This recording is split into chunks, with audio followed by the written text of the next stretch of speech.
Hello everyone, my name is Dana and I'll be your host for today. And with me is Lee Morris, former international bodybuilding champ and now sales team leader at Wolfi's Dubai destination.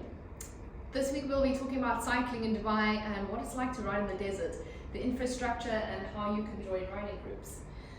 Lee, before we get into some serious stuff, I would like to kind of open up on a topic that a lot of people don't know about you.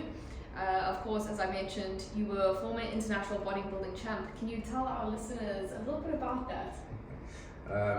First of all, it's quite a while ago, but to be honest, I always associated gym work with being a requirement to improve your athletic performance. So when I was still playing rugby, I had a slight injury when I was about 15 years old, pretty much in my back area.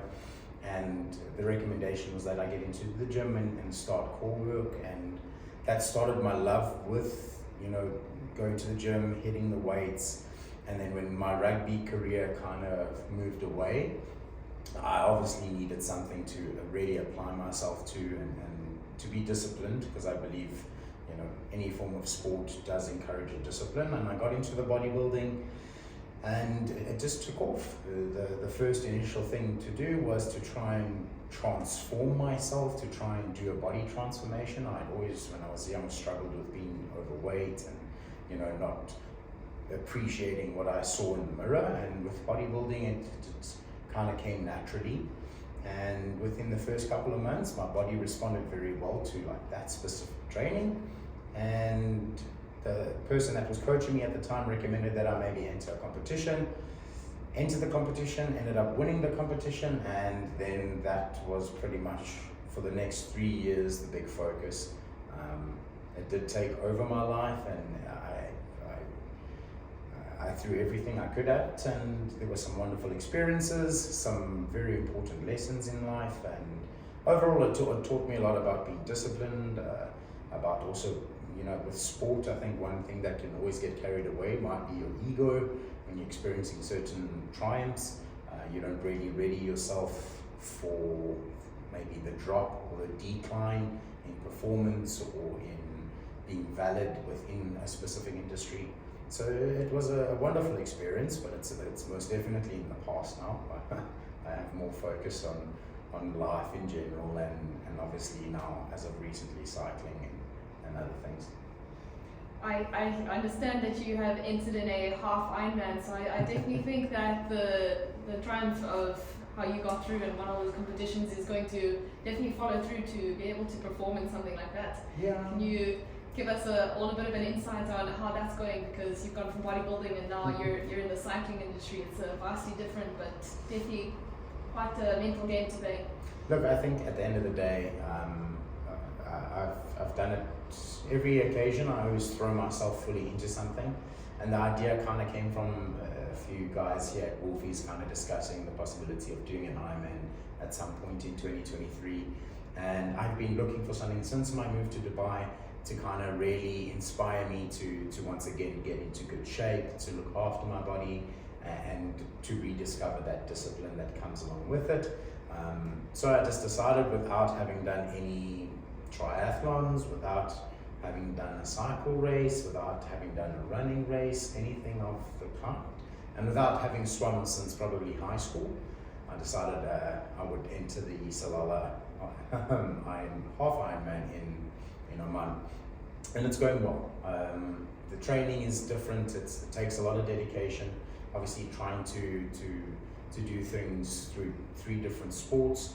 I have a fantastic coach, which is Melissa Abbey. She's with Matrix Multisport, and she's guiding me to do the right things, and I've got some fantastic training partners. It's all a learning experience. I do also have a massive fear of the ocean, which is concerning me a bit, considering I have to swim 1.8 kilometers. But nonetheless, if I'm posed with a situation where I have to face my fears, I normally have the chance of coming out on top. So I'm hoping that I can get through it, and yeah, the proof will be in the pudding for me, I suppose. I have no doubt you'll make it through. So I have, before we get into a little bit of a carried away state, I wasn't sure on where to get started. Because cycling in Dubai has really taken off since the pandemic, and people have seemed to have found a new way of life here in Dubai. And I must admit, I'm well impressed myself, having lived in a few countries such as London, South Africa, Ireland, and I must admit Dubai is really keeping up with the demand of people over here. So, Lee, talk to me about what is your experience of cycling in Dubai? I think the first thing to look at is obviously we appreciate the fact that Dubai is very much so an international destination. What they've created over the past 30, 35 years in terms of infrastructure and a place where so many people from different countries, different nations, cultures come together and obviously work towards success. I think when you look at the sport of cycling, it being so internationally recognized, it would have been the case that the sport would have taken off here. But I think it came in the early days, if we go along the lines of when Wolfi's even started 20 years ago. The concept of bringing a sport such as cycling, which is very much so not just for professionals or not just for completely dedicated athletes. Cycling is essentially a sport that's for everyone. And I think that satisfies the fact that you've got people from all different backgrounds in one country, in one city. And then the ability to have the infrastructure that Dubai holds for cycling purposes, which I'm sure we'll obviously discuss, but the various tracks, the areas where you can cycle, and being able to, because Dubai is such a fast-paced place to live, everything happens very quickly, high demand, high supply. Getting on a bicycle in Dubai essentially becomes a case where you get to slow down a little bit and appreciate Dubai's true beauty, not just the cities, but the desert, being able to appreciate the outskirts, riding a bicycle to the harbour, riding it near the beach. It's a lot of things that you aren't necessarily afforded in most other international countries. Like you mentioned, in London, obviously the infrastructure is fantastic, but it's also very much focused on motor vehicles and large vehicles, instead of here in Dubai. You find that as much as there is a lot of cars and there's a lot of drivers, there's such a good infrastructure network for cycling to allow cyclists to cycle safely, to be able to experience a beautiful place like this. And that's, from my perspective, I think that's why it's taken off so much, because people see everyone cycling and they think to themselves, that's definitely something I can do. And it is, it's for the everyday person. It's for the person that maybe wants to squeeze in 1 or 2 days a week where they get on the bicycle and do some form of exercise. It's for the people chasing athletic accomplishments. And it's for the serious pros that are popping past Dubai to be able to train. It's got everything. I think another great part, which I'm experiencing now, especially being able to go out really early at night, really early in the morning or late in the evening, and it's completely safe. A lot of the tracks are designated just for you on the bike, and you don't have to fear cars. Of course, what's important to mention is a lot of these are connecting, and the facilities are absolutely incredible. If you go to somewhere like Meydan, which is also known as Mer Al Shiba, they've really developed the place, especially since I've arrived in the last year. They've got facilities where you can go park your car and you can go have a coffee, a smoothie, chat with somebody. It's great for somebody getting on the bike, somebody who's new, somebody that's visiting, and as well as our triathletes are going through there quite a pace. It's very impressive. But what is your take on, and give our listeners a feel for Meydan? I think Meydan's very much so a social place, once again, for the everyday cyclist, for the sport of cyclists. Having the areas, like you said, which are designated for the cycling community to be able to get off their bike, or before they get even onto their bike, to be able to sit down, have a coffee, have a chat, meet up. A centralized place which encourages social interaction as well, keeps the community very happy, and also gets people to know each other. You once again, you're meeting people from different outskirts of the world in different careers, and they all come together to kind of do the same thing. So when we look at Meydan's obviously a very specific looped track. So the case is that it surrounds a fantastic living area / suburb called Meydan 1, which has got some phenomenal homes, and you actually get to see like fantastic infrastructure that Dubai is focused on. A lot of nature, a lot of trees, a lot of open viewing, and then you obviously have a lot of new buildings that are coming into place. And around the loop track, it's obviously a very, I wouldn't say it's an easy ride, because there can be times where the headwind kind of hits you, but it's very much so a case where everyone could get onto their bike. You could take a normal hybrid bike, you could take a very basic entry level mountain bike, you could do, obviously a road bike would be the most recommended, but the surface is very much so easy to get around. There's no real big climbs besides 2 tunnel areas specifically on the loop track. It's very much so a case where you can go there for training, you can go there for a leisure ride, and you can do it in groups. The track is more than wide enough to be able to help groups come together. So when you look at those factors, Meydan is a very popular choice for the cyclist, specifically living in Dubai and around Dubai, because it's a location, once again, where you can park up your car or catch a cab to, take your bike out, do a few laps, and if I'm not mistaken, it's around 9 kilometers per loop.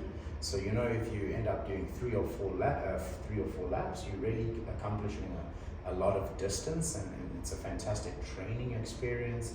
It helps you to look after your health, and you also have fantastic views of the city skyline. You get to see what is considered downtown Dubai and Business Bay from a very different perspective than when you would be placed directly in the city. You get to see the buildings as they are, and every single day you're getting to kind of experience what Dubai is going through with regards to its changes. Yes.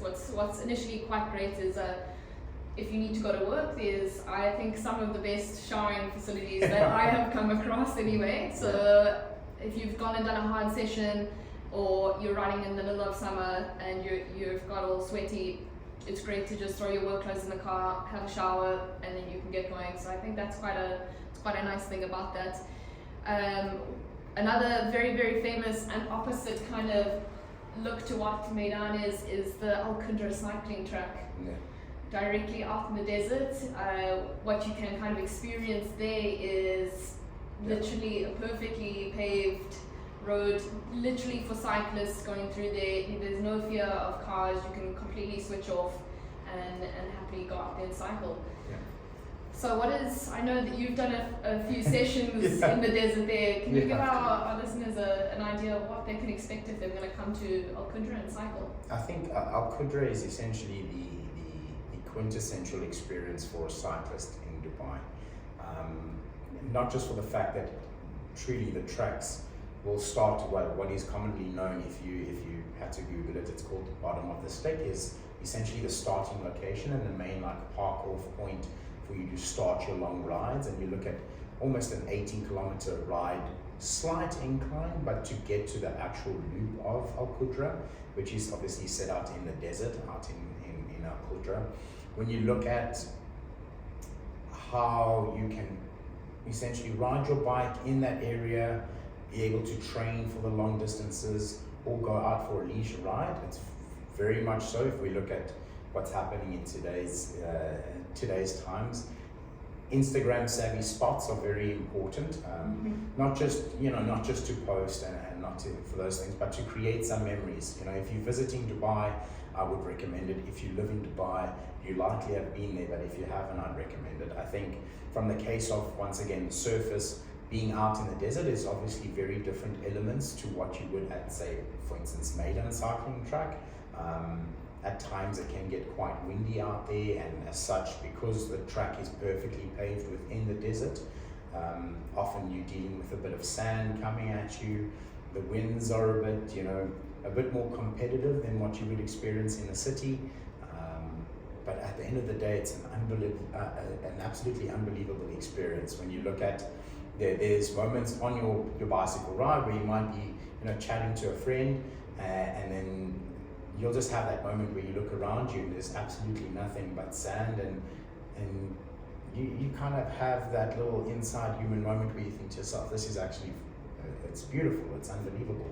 And you can't sometimes express that feeling. And I think it can at times, especially during the summer seasons or the warmer days, if you go there a bit too late, obviously being out in the desert, it can get quite hot. So big emphasis is played on hydration when you're at Al Qudra, because once you do leave the meetup point, which is called Zad's, there's a nice little shop area where you can buy nutrition and buy water and maybe coffees, etc. But once you do head on the outskirts, it's important to have your nutrition and have all your bicycle spare parts, because you are quite far away.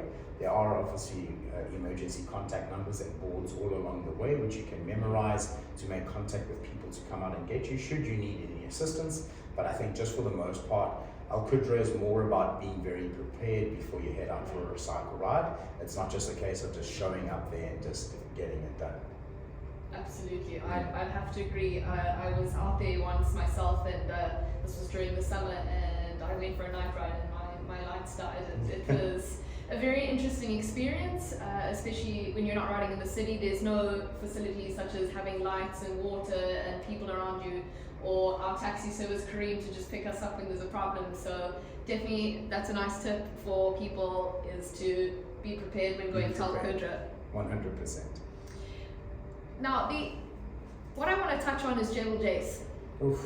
This is something that I would recommend to anybody flying in or that hasn't done it yet, or maybe they're even doing a different cycling discipline. Yeah. I really think I myself have ridden it once. I'd be a bit more of a casual rider or a bit more of a mountain biker, but I've done it once, and let me just say that it was such an experience, and I really recommend this to people. It's out of this world. I think when you look at Jebel Jais, it's obviously a big highlight when if you want to have a look at what it looks like on the UAE tour, and you can get a couple of videos and see what it is. It's where you go to actually test your climbing ability, or where you go to experience being in high altitude here in Dubai specifically. So when you look at Jebel Jais, it's a case of more preparation and being ready for very big climbings, especially if you're a traveling cyclist and maybe where you come from. If you come from certain parts of Europe, or places in, say for instance, back home in my country in South Africa, you're very used to having very hilly climbs and being able to really test yourself there, because the majority of the tracks in Dubai are quite flat. So you go to Jebel Jais with the thought process of getting some climbs in. And the main case and the most exciting aspect of Jebel Jais is once you do accomplish the climb, it's quite an exhilarating descent.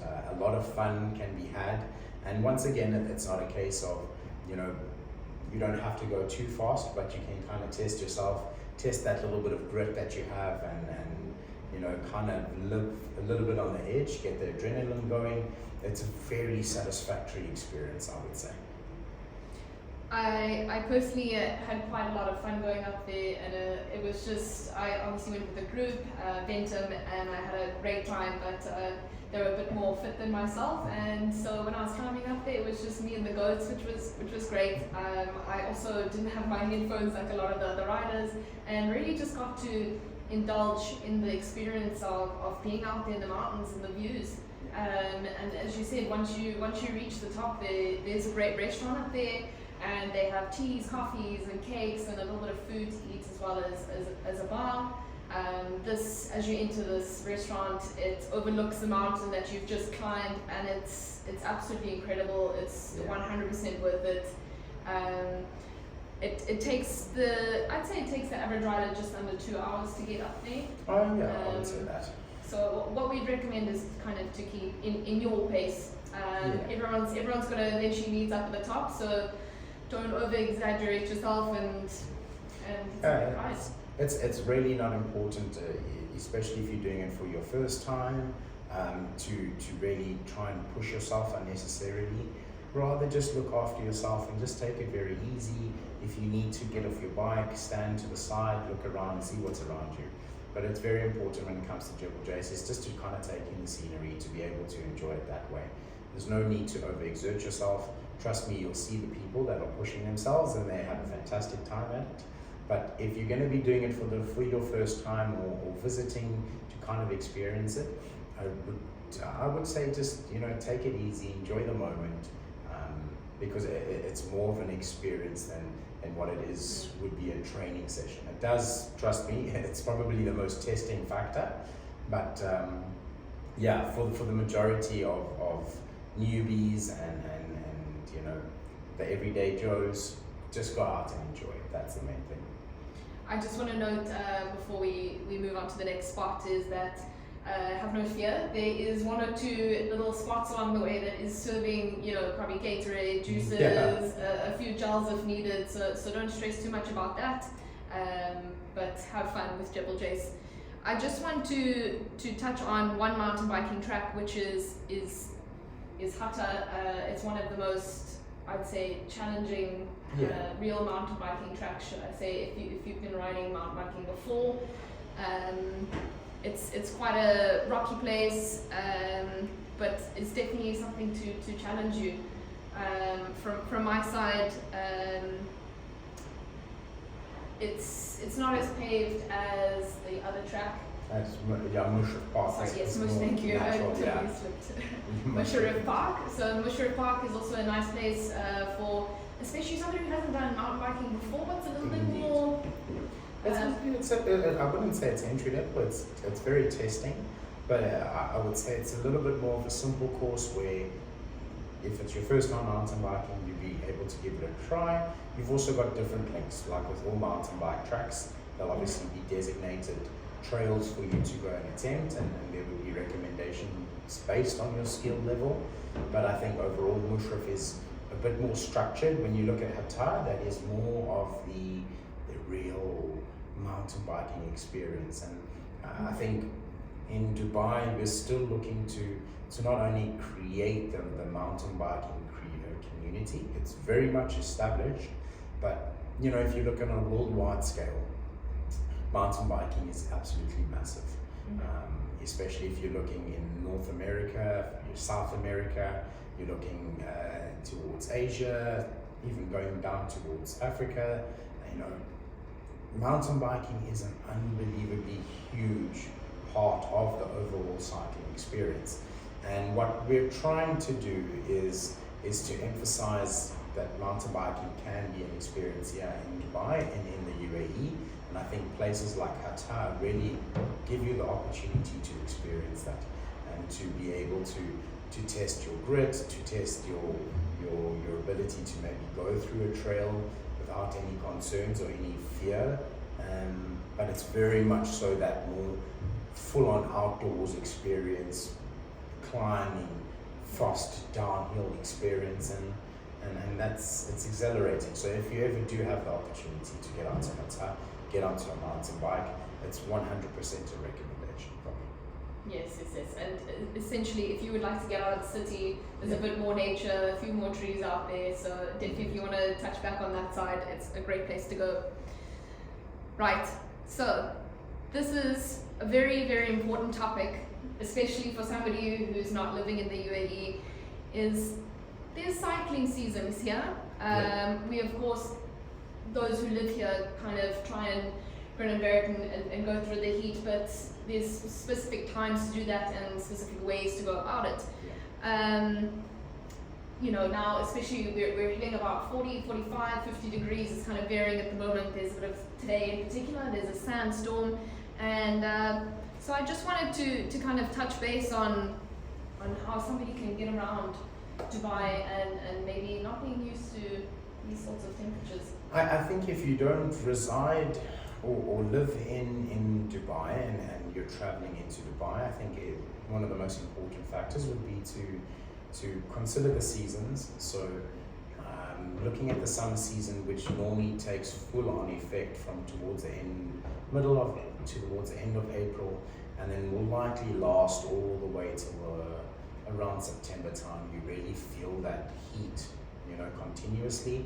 So you try and identify that. But if you are going to be visiting Dubai in those times and in that part of the year, then it's important to maybe station yourself or look at hotels that are very close to the various cycling tracks, because then it makes for a very short commute.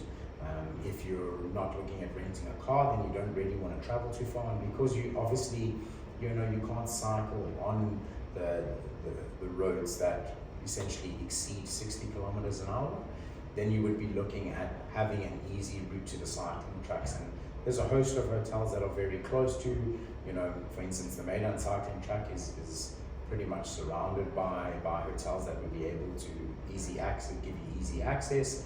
And then it's also taking into consideration, you know, your timing in the day. So if you are going to be in the hotter seasons, then you're looking to wake up very early or head out to these cycling tracks late in the evening. It's just to kind of allow the highest temperatures to kind of drop down a little bit. The humidity still is quite present during the summer seasons, and so it's just important, once again, look at the timings, go early in the morning, go later in the evening. Hydration is vitally important. If you're visiting Dubai outside of the hotter seasons, then it kind of becomes a free-for-all. You would be pushing it between the hours of, say, 11 a.m. to about 2 p.m. But besides that, you really are able to experience cycling, I would say, probably from towards the end of September, beginning of October, all the way till about, say, end of March, beginning of April is the perfect months to be cycling here in Dubai. So if you're visiting, you know, try and plan your trips, and you want to specifically cycle here, plan your trips around that. But at the same time, Dubai is an experience whether you're dealing with the heat or not. It's still going to be fantastic. Yes, this is especially great for if you really want to see Dubai from another side. I would recommend coming here in Dubai's winter season. This is a time where you can actually spend a long period of time on the bike and not feel the heat on you, and you can pretty much ride from Meydan all the way through past the Burj Al Arab to JBR and back. And if you want to do another loop, if it's something that excites you, you can easily get 80 kilometers. Yeah. So it is really great to come out in Dubai's winter seasons. But if you are here in the summer, 4 a.m. 5 is where you're looking at kind of getting going. Yeah. You want to get up way before the sun rises, but like you were saying, you know, because of the cycling network, so the specific cycling lanes.